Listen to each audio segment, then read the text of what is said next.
Et bonjour la France. Eh bien écoutez, j'espère que ça va bien. Alors déjà, avant qu'on commence en fait, ne commencez pas à me dire certaines là, ouais Jacques, tu conduis la voiture, t'es inconscient, t'es innocent, t'es ci, t'es ça. Bon, allez tous vous faire quand vous pensez comme ça. Si ce que j'ai fait ça vous plaît pas, ben vous dégagez, vous avez d'autres chaînes. Vous avez des gourous qui vont vous parler plus gentiment, plus poliment, en utilisant des jolis mots, vous savez. Donc, moi je suis comme ça quoi. Je vais pas vous dire mes amis. Un ami, regardez la définition du mot ami sur le dictionnaire et vous allez comprendre. Par contre, les bonjour la France, je peux le dire quand même, merde. Voilà. Putain, quand même, merde. Vous comprenez celui-là. Bon, allez. On me pose des questions, on me demande des gens comment tu fais pour amener un mec au sol et surtout le maintenir au sol. C'est surtout pour les métiers de la sécurité ou de la police, etc. Alors, ma façon de travailler, moi, est très simple. Je pars du principe que si j'amène au sol, c'est que le gars en fait, surtout en sécurité, il faut t'amène au sol pour le maintenir, pour le mettre en bon KO. Pour le mettre KO, c'est vrai que la médecine de sécurité, la police, c'est pas trop recommandé.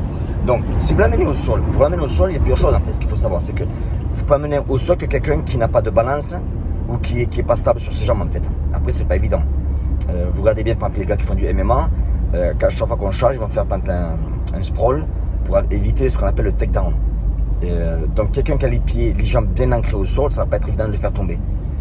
Par contre, s'il perd son équilibre ou sa balance, c'est beaucoup plus facile. En Muay Thai, le gars te fait middle, tu saisis, il est sur une seule jambe, c'est plus facile de le faire tomber. C'est de la logique, tout ce que j'explique. Donc, je vous dis encore une fois, ça me concerne que moi. Donc, si je préconise pas la violence, loin de là. Je dis seulement que c'est ma façon de parler et je dis que si on vous casse les couilles et que ça pousse, et ben, faites-vous plaisir. Alors, le takedown, ben, écoutez, moi je pars du principe, c'est que si je dois amener un mec au sol, je l'amène au sol le plus violemment possible.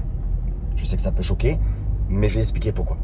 Quand vous amenez un mec au sol, mais violemment, c'est-à-dire que vous le prenez, je le saisis au niveau de la taille, je le monte un petit peu, je me sa jambe gauche pour faire un pivot, il tombe par terre, je le lâche comme une merde.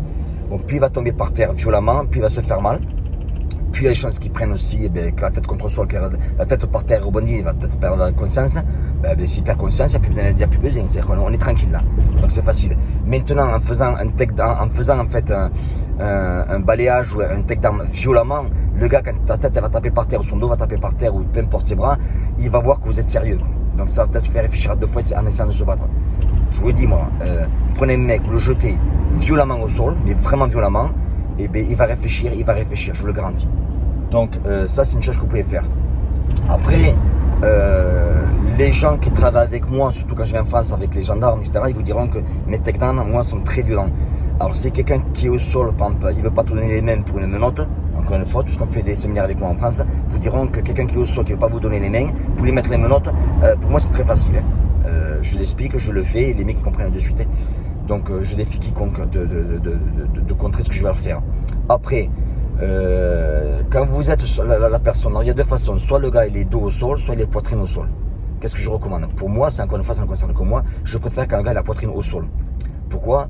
Parce que quand il est au sol, vous regardez bien pendant tous les combats MMA, vous dire qu'un combattant, dès qu'il va au sol, et arrêtez de me dire aussi, ouais mais Jean, le MMA c'est pas la rue parce que vous me cassez les couilles quand vous dites ça. Ceux qui disent ça en général sont des gens qui pratiquent pas le MMA, qui pratiquent pas la taille, qui pratiquent pas le jiu-jitsu, etc., le wrestling, la lutte. Alors tous les mecs disent, ah ouais mais c'est pas, ils ont aucune expérience, ils peuvent pas parler. Si, le MMA, le boxe, l'anglaise, le jiu-jitsu, tout ça c'est lié au combat de rue, c'est technique qu'on va utiliser dans le combat de rue, donc il faut arrêter d'utiliser ça quoi. Il y a des choses qu'il faut faire attention, mais bon, en général, vous avez plus de vous en sortir si vous pratiquez que vous pratiquez pas. Donc, pourquoi je préfère que le gars ait la poitrine au sol? Pour la simple et bonne raison, c'est que dès qu'il m'expose le dos, pour moi c'est beaucoup plus facile par exemple de faire un choc. C'est beaucoup plus facile de lui faire pression sur la colonne vertébrale. J'ai des techniques que j'utilise en fait sur la colonne vertébrale qui sont très simples. Voilà pourquoi je préfère. Maintenant, l'important c'est que quand il est sur sa poitrine, il faut à tout prix contrôler les bras. Donc pour contrôler les bras, il y a plusieurs techniques au niveau où vous pouvez utiliser vos bras pour faire des clés, vous pouvez aussi utiliser vos jambes. Vous pouvez faire des techniques que je vous montre moi, vous utilisez vos jambes pour faire des clés au niveau des bras, vous êtes sur le côté, vous contrôlez et c'est tranquille. Voilà pourquoi moi je préfère la personne au sol. Encore une fois, les gars qui font du jiu-jitsu, qui font du combat au sol, vous diront tout le temps qu'à partir du moment où tu exposes ton dos, t'es baisé quoi. Après, si le gars est en face de vous, il y a plusieurs choses que vous pouvez faire. Une chose que j'aime bien faire, c'est pas mettre le genou sur le diaphragme. À partir du moment où vous mettez tout le poids du corps sur le genou, le diaphragme, ça va l'empêcher de respirer, ça va pas être facile pour lui, ça va être comme ça difficile. Mais à partir du moment où vous êtes sur lui, il faut à tout prix contrôler les bras. C'est hyper important. Contrôler les bras. Pourquoi? Parce qu'il peut toujours prendre un couteau dans sa poche ou peu importe. Contrôler les bras. Et quand vous contrôlez les bras, vous êtes dans la meilleure situation. Quand vous contrôlez les personnes, faites attention aussi, si vous êtes près de lui, que vos jambes, il y a beaucoup de gens qui mettent les jambes au niveau du cou, etc.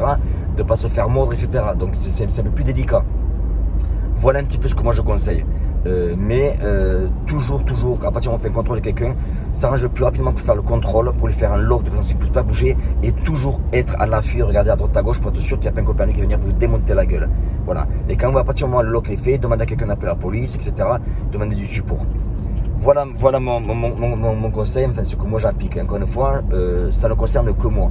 Je ne suis pas pour la violence, mais on se comprend. Voilà, on vous casse les couilles. Ça pousse. On attend.